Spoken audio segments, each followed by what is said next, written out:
Salut, je suis Christelle ici de la chaîne Académie de la Nouvelle Conscience, en direct du nomadisme sur les routes. Et je voulais justement parler du nomadisme, en tout cas d'une forme de nomadisme pour celles et ceux qui ont envie de s'aventurer. Et surtout du partage de mes expériences, puisque ça fait un petit bout de temps que je ne suis pas partie sur les routes, notamment depuis le Covid. Voilà, alors qu'au préalable, j'ai vécu 3 ans dans un camion, j'ai beaucoup voyagé à travers le monde, en Europe, un peu partout. Et donc, alors pour celles et ceux qui ne me connaissent pas, tout d'abord, je m'appelle Christelle ici, je suis un être né éveillé et illuminé depuis 2012, depuis l'activation en grande de ma Kundalini tri-unitaire, qui m'a amené sur les chemins de la joie, de la vitalité, de l'autonomie particulièrement, c'est-à-dire partir sur les chemins et dépasser toutes les peurs qu'on peut avoir de par ce qui nous a été inculqué. Et, alors pour ce qui est de notre pays européanisé, moderne, pour celles et ceux qui sont nés dans une forme, entre guillemets, une forme de confort, et dans confort, il y a conformisme. Oh, c'est vrai ça. Et du coup, sortir des sentiers battus par lesquels on a été un petit peu formaté, inculqué, voilà, maison, métro, boulot, dodo, faire des enfants, chercher la sécurité à travers la propriété, ou tout simplement avoir une maison. Alors c'est tout à fait légitime, après il y a maison et maison. Et tout ceci en fait, il y a toujours, pour moi, toujours ce chemin patriarcal et matriarcal, et en fait il y a l'unité entre les deux, l'équilibre entre les deux. Et cet équilibre qu'à un moment donné j'ai trouvé, encore aujourd'hui, même si là je reprends plus ou moins, je suis en train de rechercher, c'est une nouvelle page qui s'inscrit pour moi. Mais effectivement, sur mon chemin de nomadisme, donc d'unité en soi, qui amène à aller au-delà des cadres, créer son propre cadre, créer son propre équilibre, au-delà de ce qui nous a été inculqué, de par les instances extérieures, la société, papa, maman, pépé, mémé, bref. Et tout ça sans être pour autant dans la survie, c'est-à-dire être complètement en marge de la société, être considéré comme un bohème ou un va-nu-pied ou un mendiant qui est dans la rue totalement. Alors il y a un équilibre entre les deux, bien évidemment. Et je voulais vous partager mon expérience, c'est-à-dire alors l'expérience de ce que j'ai pu observer à l'extérieur en étant sur les routes, en tout cas ces jours-ci. Donc en ce moment je suis sur les chemins entre la Haute-Savoie et le Sud, mais j'ai décidé de m'arrêter là où mon cœur m'appelait, là où mes intuitions m'indiquaient d'aller.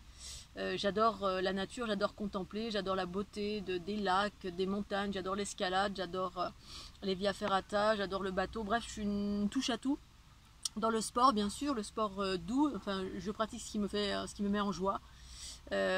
Entrecoupé, bien évidemment, de pratiques kundaliniennes. Alors, la dernière fois, j'ai fait une petite vidéo justement pour montrer ces pratiques méditatives, ces pratiques énergétiques plutôt, de remise en santé, bien-être, santé, guérison, auto-guérison, etc., qui sont en lien direct avec les mouvements spontanés issus de la Kundalini, mais ces mouvements spontanés amènent vers la Kundalini, et c'est ce que proposent également les programmes de la fleur de l'unité lorsqu'on les utilise, c'est-à-dire soit en version gratuite, soit en version payante. Il y a ces programmes qui existent et qui amènent à activer les flux cosmotelluriques du corps et par là activer les mouvements spontanés. Et si tant est que vous soyez en prémisse de Kundalini sans être passé par les fleurs de l'unité, et si vous avez des mouvements spontanés, peut-être qu'on ne vous a pas expliqué que c'était justement un processus en lien direct avec la Kundalini. Et qu'en fait ça apporte de la régénérescence, de la guérison et donc de l'auto-guérison de façon intuitive. C'est-à-dire vous avez une espèce d'énergie du bas et du haut qui vous anime et qui anime des mouvements spontanés. Et ces mouvements, même si au demeurant vous ne sentez pas l'énergie qui se met à circuler dans votre corps, ça fait quelque chose. Et du coup ça amène à de la vitalité, à de la guérison. Il y a 3 jours j'avais très très mal à l'épaule. J'ai fait une séance beaucoup plus intensive le matin, direct, ça a été terminé. Parce qu'effectivement ça demande régularité. Et donc pour revenir à l'autonomie, effectivement force est de constater ces jours-ci que je dors donc là où j'ai envie de dormir, soit sur des parkings en terre battue, soit dans la forêt, soit là où j'ai envie de m'arrêter. Et ce d'une façon très simple. J'ai été pour ma part alors j'ai vécu 3 ans dans un camion et sans avoir de pied-à-terre, mais j'avais un pied-à-terre à travers quelqu'un, une de mes amies chez qui je venais de temps en temps passer une semaine, et puis sinon je partais sur les routes en permanence, là où mon cœur m'appelait, et notamment pour faire des équilibrages, mais à la base c'était juste une histoire d'aventure, voilà, c'était oh je veux partir sur les routes, oh, c'est trop bien, je vais être libre, no way, comme ça, pas de retour. Alors évidemment la vie m'a amené à vivre cette façon-là, parce que j'ai quitté mon travail, un travail conventionnel, pour aller aller vers une activité en autonomie. Mais avant d'être en autonomie dans mon activité, ben, je suis partie, j'avais un petit peu d'argent de côté et puis j'avais envie de goûter à la liberté d'une façon bien plus vaste et d'être à l'écoute de mes intuitions qui m'ont amené à m'ouvrir en nombreux aspects et surtout de faire voler les cadres en éclats, bah, celles et ceux de partir, sortir des sentiers battus, des congés payés, du travail, de l'insécurité, de ceci, de cela. Pour autant, j'ai mis en place des choses quand même, évidemment, hein, l'idée c'était d'avoir un véhicule, une maison roulante en fonction de mon budget, mon argent. J'avais de l'argent à ce moment-là, même si, donc on va dire mes dernières expériences en qualité d'employé, ben, c'était il y a 10, 11 ans, 12 ans ou 13 ans, je ne sais plus, où je travaillais, où j'étais salarié dans une grosse boîte spécialisée en détaxe touristique. Donc je faisais de la promotion de détaxe touristique, je travaillais dans le luxe plus ou moins, à travers les boutiques de luxe, sur la Riviera, sur la Côte d'Azur et à Paris. Donc je faisais des allers-retours et puis du coup bah, effectivement à un moment donné je voulais faire le tour du monde et puis c'était soit je demandais une année sabbatique, hein, c'est la solution la plus confortable on va dire quand on veut réaliser un grand rêve comme celui-ci, faire le tour du monde ou partir. Et donc ils ont refusé l'année sabbatique et du coup ben, j'ai tout quitté, mais ça m'a valu quand même pas mal de moments de méditation et en même temps ben, j'étais déjà dans les pratiques intensives qui à un moment donné m'ont amené à me libérer. Et quand je me suis libérée, au final, bah, j'ai pas démissionné. Ils m'ont proposé, quand ils ont vu que j'étais vraiment décidée à partir, comme j'étais en très très bon terme, j'ai toujours été en très bon terme, on va dire à 90% de mes emplois, j'étais en bon terme avec les personnes avec qui je travaillais, mes collaborateurs et collaboratrices. Et ils m'ont proposé une rupture conventionnelle. Alors du coup j'avais décidé de partir en me disant bah, tant pis je démissionne, et puis ils m'ont proposé ça et finalement quand j'ai dépassé ma peur de l'insécurité, je vais pas avoir d'argent ou ceci ou cela, ou comment qu'est-ce que je vais faire, ben du coup je suis partie avec de l'argent parce qu'ils m'ont proposé de l'argent alors que je m'y attendais absolument pas. Donc parfois de sauter comme ça dans l'inconnu, ça permet effectivement d'aller vers un retour une ouverture par rapport à l'abondance. Alors ça c'est le volet de l'abondance, et puis sortir des sentiers battus, c'est-à-dire en limitant mes besoins. À un moment donné je me suis limité mes besoins parce que j'avais vraiment mes choix, c'était ben voilà la liberté, le voyage. En fait dans la vie c'est important de savoir ce qu'on veut, ce qu'on veut pas ou ce qu'on veut plus. Nombre de fois quand j'ai changé d'emploi je me disais bah ça je veux plus, hein, j'écrivais une petite je prenais une feuille blanche, je disais voilà ça je veux plus, tout ce que j'avais expérimenté qui ne me convenait pas. Et puis je notais en face ce que je voulais. Ça je veux. Et puis mon dernier emploi, j'ai eu tout ce que je voulais. Effectivement, c'était écrit noir sur blanc. Mais il s'agit d'un emploi. Après, c'est une autre paire de manches que d'aller vers son autonomie. Ça demande plus d'efforts. Et pourquoi? Parce qu'on va au-delà de par quoi on va au-delà des structures patriarcales. Les structures patriarcales, ben, tout est fait pour qu'on aille dans ce sens-là, dans le visible comme dans l'invisible. Et donc d'aller vers son autonomie, c'est pas évident et en même temps c'est pas impossible. Donc j'ai limité mes besoins, j'ai acheté un camion avec les moyens que j'avais. D'abord je suis partie, j'ai changé de région. Et puis bah, effectivement avec un camion, une maison roulante, du confort, un confort sommaire. Alors le nomadisme c'est aller sur les routes, avoir du temps de libre, prendre ce temps pour soi, voilà, pour se ressourcer soi-même, aussi avoir un temps, même si on est en couple, et bien prendre du temps pour se ressourcer et trouver son propre rythme, pour se ressourcer, savoir qui on est, partir à la découverte de qui on est quand on est seul, parce que pour moi ça fait partie des moments importants. Ça a été mon premier moment important au retour de mon tour du monde, parce que je faisais tout le temps les choses à deux. Enfin tout le temps, non c'est pas vrai, quand j'étais en couple et que je voulais partager, mais sinon je faisais beaucoup de choses seule depuis toujours, comme faire du sport, mais quand j'étais en couple, c'est vrai que j'avais du mal à me décoller un petit peu de la personne de laquelle j'étais en amour. Et quand j'étais seule, bah, je faisais toujours plein de choses toute seule, voilà, j'ai jamais eu de problème pour ressortir un bal, en discothèque, aller au resto, faire du sport, faire ceci, faire cela, voilà. Mais par contre voyager, j'avais jamais fait, donc je me suis lancée à partir seule d'abord, et au retour de mon tour du monde, que j'ai fait à deux, ben, du coup là il y a tout qui me disait voilà, pars seul sur les routes, voilà, tu te reconnaîtras en chacun d'entre eux, c'est ce que j'évoque dans mon livre. En chacun d'entre eux, c'est-à-dire toutes les rencontres que j'allais faire sur mon chemin, étant débarrassée de toutes mes peurs, parce que bien évidemment ça s'inscrit dans un travail sur soi, que de partir et que d'aller vers l'autonomie, parce que justement plus on s'ouvre vers notre conscience universelle, plus on acquiert une forme d'autonomie dans toutes les dimensions de notre être, c'est-à-dire les différents chakras. L'autonomie, ben, voilà, au niveau des pensées, paroles, actions, tous les centres énergétiques de notre corps, on acquiert progressivement une autonomie en se nettoyant. Et du coup, ben, je suis partie en autonomie, après mon tour du monde en me disant, alors la première des choses c'est que j'ai d'abord appris à voyager seule, parce qu'au début hein, je veux partir faire un tour du monde quand j'avais 20 ans, c'était ça, mais oh, j'ose pas y aller toute seule. J'avais peur de la barrière de la langue, je parlais anglais mais plus ou moins, et au fur et à mesure je me suis lancée à faire des choses seule, dans les environnements dans lesquels j'avais pas l'habitude d'être seule. J'ai toujours été quelqu'un d'autonome en plein d'aspects, mais dès lors on est en couple, ben, on est collé serré, enfin moi en tout cas j'étais très fusionnelle et je voulais tout partager. Et le voyage notamment, bah, je commençais à me lancer à faire du voyage toute seule, à partir, un retour de mon tour du monde, je me suis dit bon allez, ma guidance me disait d'aller en Angleterre sur Stonehenge et Avebury, et des lieux un peu particuliers en Angleterre. Et mon ami du moment, ma meilleure amie, m'avait dit bah non moi pas envie, alors ok moi je prends un billet d'avion, j'y vais, je me lance. Et c'était super, c'était le début de l'aventure. Ensuite, ben, je me suis émancipée encore plus. Je suis partie, voilà, j'ai pris un camion, je me suis acheté un camion, je suis partie sur les routes. Ensuite, je suis partie en autostop sur les routes en mode pas de camion, rien, juste avec une tente sur le dos. En fait, il y a plusieurs modes d'autonomie, mais c'est important de l'expérimenter. Alors, l'expérimenter, bien évidemment, ça va en parallèle d'un travail qu'on fait sur soi aussi, un nettoyage. Si vous partez sur les routes, vous avez la peur viscérale d'être agressé ou violé. Ben, n'y allez pas, voilà, parce que vous risquez d'attirer le loup. C'est encore plus si vous avez été violé et agressé. Là, il s'agit quand même d'avoir travaillé beaucoup sur soi et d'avoir émancipé ou s'être pacifié des peurs. Surtout les femmes, on a souvent peur d'être agressée ou ceci ou cela. Et moi, je m'étais émancipée de cela depuis très très longtemps. Puis j'ai jamais eu peur d'être agressée, ni voilà, j'ai dû m'émanciper de beaucoup de choses quand j'ai quitté ma famille, parce que ma famille, on peur beaucoup de beaucoup de choses, on peur d'être volé, on peur de ceci, on peur de cela, bref, comme quasiment tout le monde. Alors que moi non, je me souviens au tout début dans mes relations de couple, je disais mais pourquoi tu fermes ta maison à clé, y a pas ton portail à double tour avec 40 milliards de verrous, mais qui veux-tu qui te vole? Puis si on te vole, ben on te vole, voilà, c'est pas ta vie qu'on te prend, et quand bien même. J'avais toujours un état d'esprit d'ouverture sur le monde, sur la vie, sur la confiance envers les gens, et puis au final, ben, il se passait jamais rien. Mais c'est vrai que d'une façon générale, c'est pas ce qu'on nous inculque, qu'on nous apprend d'avoir peur de tout, d'avoir peur à dormir seul la nuit dans la forêt ou sur un parking ou voilà. Donc ça c'est la première des choses, s'émanciper de ces choses-là, se nettoyer. Et ensuite, ben on a des idées reçues sur le nomadisme. On se dit bah oui, il faut un camping-car, il faut ceci, il faut cela. Bref, parce qu'effectivement, plus je suis allée vers mon unité, plus je me suis dépouillée de tout ce qui n'était pas essentiel. Et en même temps, je suis un peu née comme ça. J'ai toujours été quelqu'un qui pouvait se satisfaire de choses très très frugales, très simples. Voilà. Et puis, s'il y avait de l'abondance, bah, ok, je pouvais ouvrir tout en grand. C'est-à-dire, si on me met dans un château, enfin un château, quelque chose de luxueux, bah, je pouvais m'en accommoder aussi. En fait, j'arrivais très bien à passer d'un monde à un autre sans problème.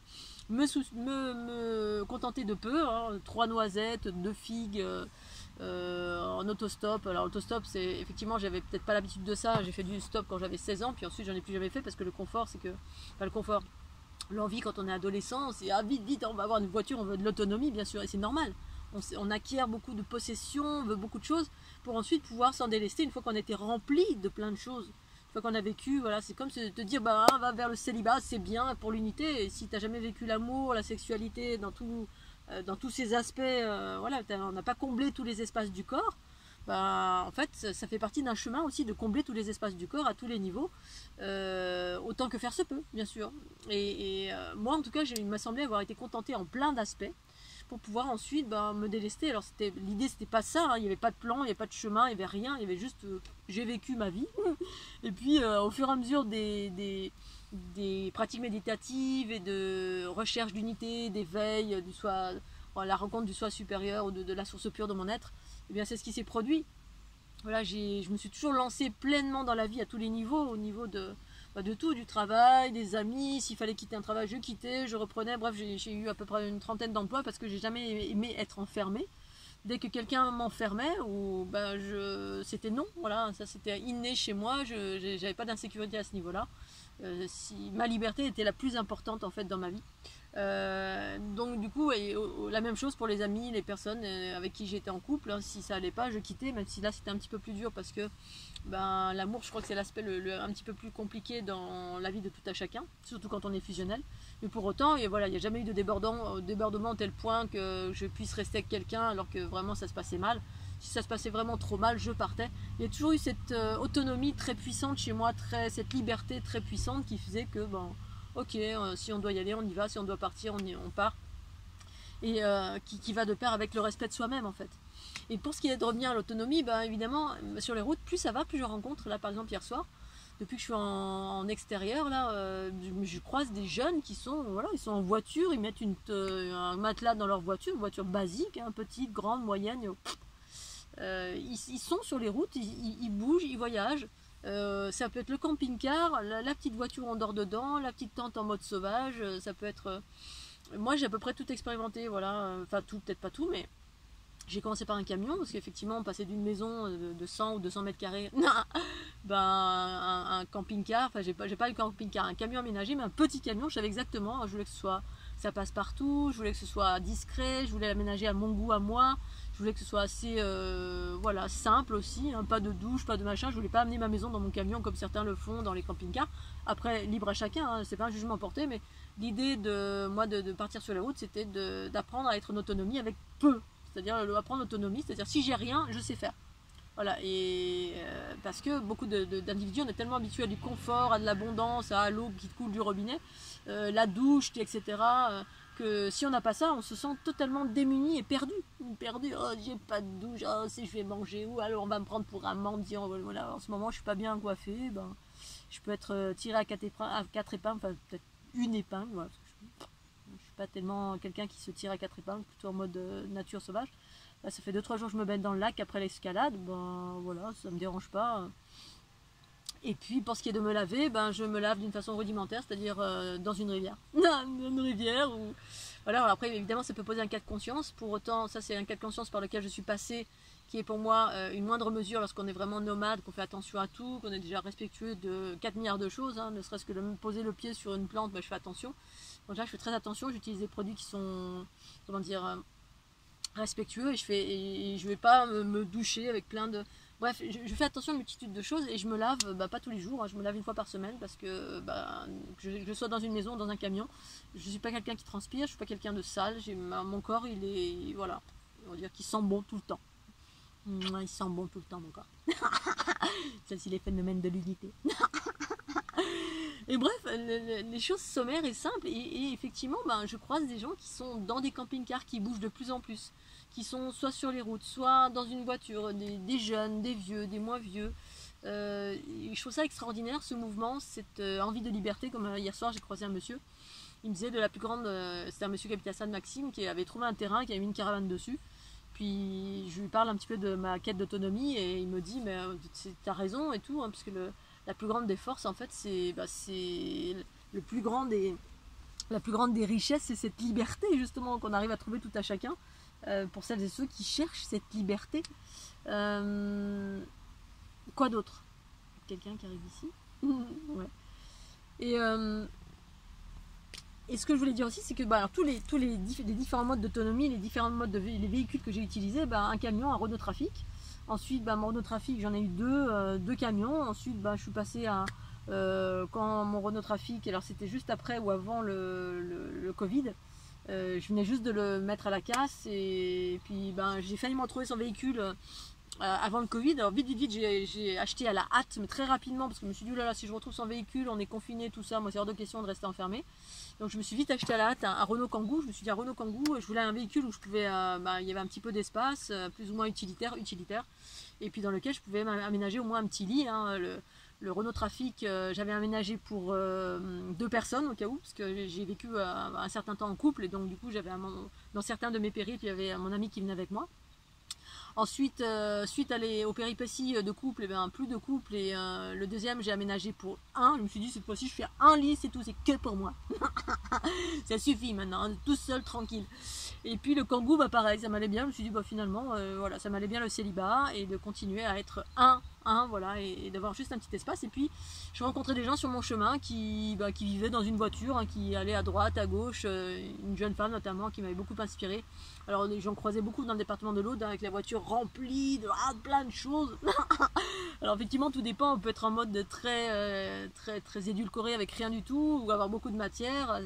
C'est vrai que pour ça c'est bien effectivement d'avoir un pied-à-terre pour mettre beaucoup de matière, parce que moi j'ai beaucoup de matière, j'ai 100 mètres carrés où il y a toute ma vie dedans, enfin toute ma vie, tout ce que j'ai cumulé tout au long de ma vie, et en même temps j'ai beaucoup jeté, parce que j'ai beaucoup déménagé. J'ai fait une dizaine de déménagements dans ma vie, donc du coup j'ai beaucoup jeté. Je suis pas quelqu'un qui garde tellement, je garde un petit peu des habits, mais je peux me défaire très facilement. Là ça fait 2 ans que j'étais sans mes affaires, Voilà, j'ai retrouvé sur place, auprès des ressourceries, auprès des friperies, etc. En ayant par moment très peu d'argent, voire quasiment rien. Et puis ensuite ça va, ça vient, voilà, ça réabonde, ça repart. Et l'important dans tout ça, le monsieur me disait hier soir, la richesse de la quête d'autonomie, c'est le temps. Voilà, c'est le temps. Et je vois que c'est ça qui, effectivement, pour moi, qui est hyper important. C'est la raison pour laquelle je suis partie faire un tour du monde, parce que avant mon tour du monde, je voyageais beaucoup, mais dans le cadre des congés payés. Et donc dès que je rentrais, j'avais envie de repartir, je partais 4 fois par an. Même si j'avais qu'une semaine, je partais au Mexique en une semaine, je m'en foutais. Je me disais, ben voilà, j'ai des sous, je gagnais de l'argent, j'avais un temps qui était limité, l'avion, j'en profitais pour faire le tour du monde, pour partir. Mais je rêvais de plus, parce que finalement, l'unité, tous ces élargissements de conscience amènent à ça, à plus d'autonomie encore, d'amour, de liberté, et tout en ayant un équilibre, en ayant un pied à terre d'une certaine façon, qui ne coûte pas trop d'argent pour pas nous rendre esclaves, de devoir travailler tout le temps. Bref, réduire son niveau de vie pour vivre en autonomie, plus ou moins. Il y a l'autonomie, moi c'est une autonomie nomade, parce qu'effectivement il y a ceux qui sont dans le survivalisme et qui cherchent un terrain avec l'eau, le solaire, etc. Bon, moi j'aurais aimé avoir un lieu comme ça, hein. Ma vie n'est pas terminée, peut-être qu'un jour je trouverai un espace comme ça qui sera totalement autonome, ou voilà, avec de l'eau. Toute ma vie j'ai cherché à faire ça en fait, hein, avoir un espace fixe en fait, avec l'eau en puits, l'électricité en panneau solaire, ou quelle que soit la façon de trouver d'avoir de l'électricité, en sachant que je vis d'une façon assez sommaire, hein, là dans mon pied à terre que j'ai, qui est mon espace à moi, que je vais peut-être rejoindre incessamment sous peu. Et bien voilà, je vis très sommairement aussi, et avec un confort qui correspond à ce que je suis, c'est-à-dire j'ai ni froid, ni trop chaud, ni trop froid, même voilà, j'ai aménagé ce qu'il fallait avec les moyens qui sont disponibles. Mais évidemment, ça demande à vivre de cette façon-là. Voilà. Il y en a qui n'arrivent pas à se délester de ce confort qui finalement nous enferme dans des maisons, dans des factures, dans ceci, dans cela. Bon, après, c'est ce que c'est, ce chemin est le mien, je le partage à tout à chacun pour celles et ceux qui veulent tester. Donc j'ai eu un camion, ensuite j'ai eu un Kangoo, ensuite là j'ai une voiture, j'ai testé en autostop aussi, c'est-à-dire vraiment que le minimum, un sac à dos. Alors ça c'est en autostop c'est super, sauf que le sac à dos toute la journée sur le dos, ça c'est un truc qui est un peu compliqué, parce que pour pouvoir bivouaquer d'abord j'ai testé avec une tente, et il n'y avait pas une tente légère, elle était un peu lourde, hein, quand j'ai fait mon tour de France en autostop.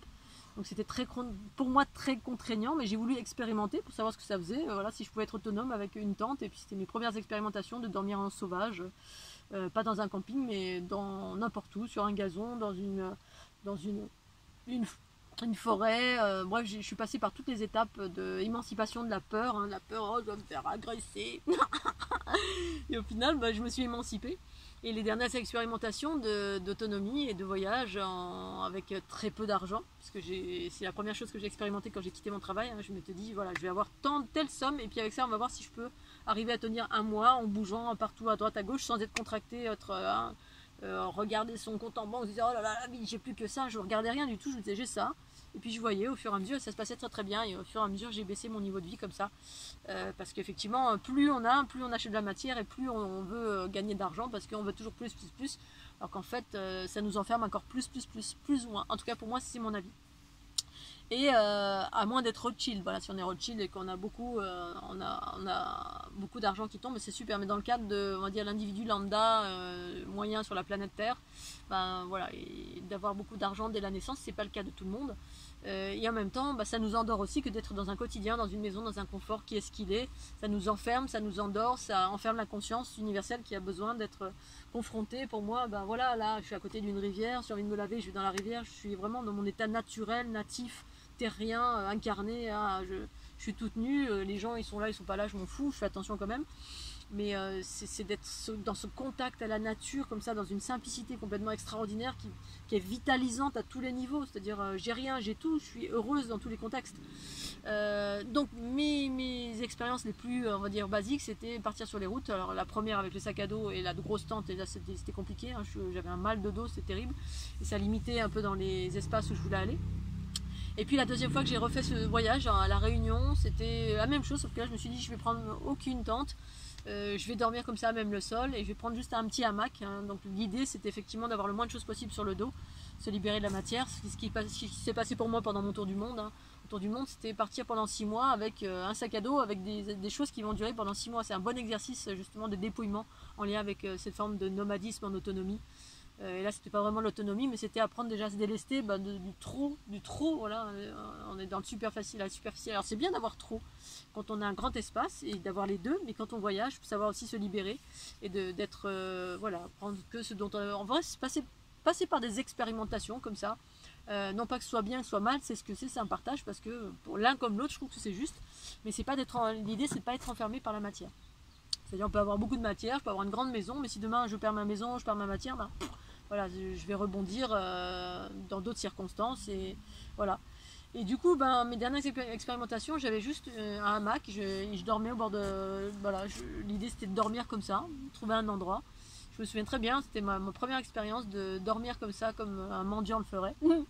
C'est-à-dire, je suis arrivée à l'aéroport, tous les gens sont en taxi, ils ont un truc qui est organisé, voilà, ça te demandait d'organiser, voilà, réserver ceci, réserver cela, tatitata. Alors je dis pas, hein, j'ai fait moi aussi des voyages où j'ai vraiment tout organisé, puis des voyages où j'ai rien organisé, et là j'avais juste un billet. Voilà, c'était un appel pour aller là-bas, j'avais pas beaucoup d'argent, j'ai gagné juste de quoi prendre le billet. À l'époque je faisais les marchés, je vendais mes livres de la fleur de l'unité et les cartes. Et pile poil le montant de la somme, j'avais un tout petit peu plus parce que voilà, les aides pour manger, mais je mange de façon très frugale quand j'ai voyagé, je mangeais de façon frugale. Et puis arrivé à l'aéroport, ben je me suis dit bon ben j'ai dormi derrière un panneau publicitaire. Dans un terre-plein, il y avait un gazon, j'avais un espèce de truc pour au cas où s'il y a une pluie très léger, on appelle ça un tarp, pour protéger en cas de pluie, qui est très très très léger. Parce que à l'époque, j'avais mon ami Jean-Michel qui expérimentait dans la nature, et moi aussi j'ai expérimenté ça, dormir dans un hamac. Lui, il vit carrément dehors, en dormant dans un hamac aussi. Il s'est libéré de tout, il a plus rien en fait, hein. Il m'a laissé une bonne partie d'ailleurs de ses affaires dans mon atelier. Et j'ai trouvé ça extraordinaire, parce que pour moi, je me suis transcendée, je me suis dépassée, mais d'un truc de dingue, quoi. Une nana toute seule là, je suis pas à la rue, mais je fais des expériences comme ça pour me libérer, pour savoir si je suis capable et d'être libérée. C'est-à-dire, je pars quelque part, et ben j'ai pas besoin ni d'argent, ni de 1200, un peu d'argent quand même bien sûr, mais j'en connais qui ont, même sans argent, on fait ces expérimentations là aussi, hein, pour savoir si on peut co-créer une réalité qui ouvre. Et là j'avais juste le billet d'avion, un petit peu de quoi m'acheter à manger, et puis je dormais dans un hamac ou par terre, à même le sol, dans des endroits. Alors ça m'apprenait à être j'avais déjà l'habitude d'être comme ça, de faire attention, de regarder, d'être attentif. À un moment donné, j'ai dormi dans un quartier hyper chaud à Saint-Pierre, sous le porche de l'église.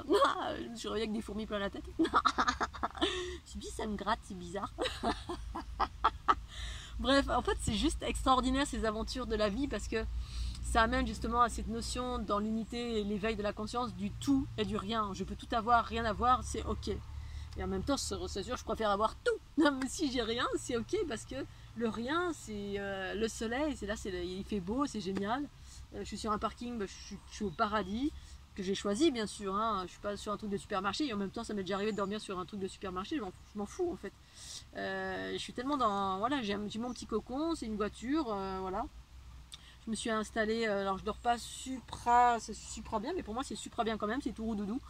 Ayant expérimenté le fait d'avoir dormi par terre, et voilà, et c'est très bien de dormir par terre sans avoir peur du moustique, du serpent, du machin.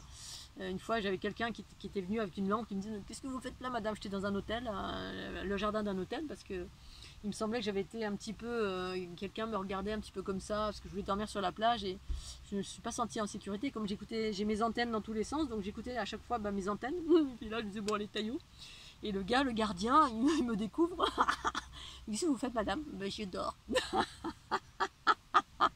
Bon, enfin bref, c'était extraordinaire. À chaque fois j'étais sur des gens bienveillants, on m'a recueilli, j'ai dormi chez des gens, j'ai dormi dans la nature, dans un bois, proche d'un village. Bref, c'est juste extraordinaire, ça amène tellement d'ouverture, tellement de possibilités. Ça, voilà, c'est le tout et le rien. Et je vois qu'il y a de plus en plus de personnes qui sont, voilà, qui voyagent de plus en plus pour vivre, tout simplement vivre, être dans cette liberté, être dans cette, pas être enfermé par toujours cette notion d'argent, de je dois dormir dans un camping ou dans ceci ou dans cela. Vous avez une voiture, ok, il faut de l'essence bien sûr, il faut gagner un peu d'argent quand même. Parce qu'effectivement, alors après il y en a qui arrivent à faire sans argent, on peut partir avec un âne, une roulotte, etc. C'est le premier trip que j'avais voulu faire après mon tour du monde, puis au final je me suis dit mais non, parce que ce trip non seulement c'était une envie de liberté, mais c'était aussi ma conscience qui m'appelait à aller dans des lieux, voilà, voilà. Il y a des choses qui m'attiraient, puis au final quand j'étais dans ces endroits-là, il y avait des gros équilibrages qui se profilaient, et en fait la notion de roulotte et du cheval de trait qui tirait, c'était très attrayant, mais ça correspondait pas à ce que je devais faire moi, qui suis dans l'ultra vitesse, qui va très très vite, alors que l'autostop, un jour j'étais d'un côté de la France, le lendemain j'étais de l'autre côté de la France, et ça en une journée, juste en mettant son pouce. Je trouvais ça extraordinaire, et je faisais que des rencontres extraordinaires, des gens qui m'ont hébergé, pareil, qui m'ont offert à manger, à boire, qui m'ont fait visiter des régions. Enfin c'était voilà, donc c'est un temps dans une vie qu'on prend ou qu'on prend pas, pour se découvrir, pour aller vers cette conscience, vers cette ouverture, faire sauter tous les cadres pour effectivement aller vers cette liberté, parce que la conscience universelle en soi, pour moi ça amène à cette liberté extraordinaire, à travers cette notion de mouvement, d'abandon, de créer son propre cadre, même si dans cette société c'est pas évident effectivement, parce que il y en a qui sont trop d'un côté, d'autres trop de l'autre, et trouver l'équilibre entre les deux, c'est-à-dire d'avoir un pied à terre, chose que j'ai, et en même temps de pouvoir être dans le nomadisme, trouver un job qui permette beaucoup de liberté aussi. C'est pas toujours évident, parce que voilà, entre faire de l'argent, être en auto-entreprise, faire de l'argent, il y en a qui rentrent dans cette notion d'argent, puis ils sont prisonniers de cela parce qu'il faut produire. Bref, il y a un juste milieu pour permettre cette autonomie, cet équilibre, cette liberté, ce contentement, pour pouvoir vivre et vibrer et se faire du bien, quoi. Se faire du bien, être totalement libre autant que faire se peut, en utilisant ce qu'il y a de bon à prendre dans la société, et puis tout ce qui enferme, hop, on crée son propre cadre pour être le plus autonome possible. Moi je suis ok avec tout en fait, voilà, dans cet équilibre entre comme l'intérieur, l'extérieur, le féminin, le masculin, le pied-à-terre, ancrer une maison, et le nomadisme à travers un chien, un chat, un Scooby-Doo, une voiture, un camion, un camping-car, on s'en fout.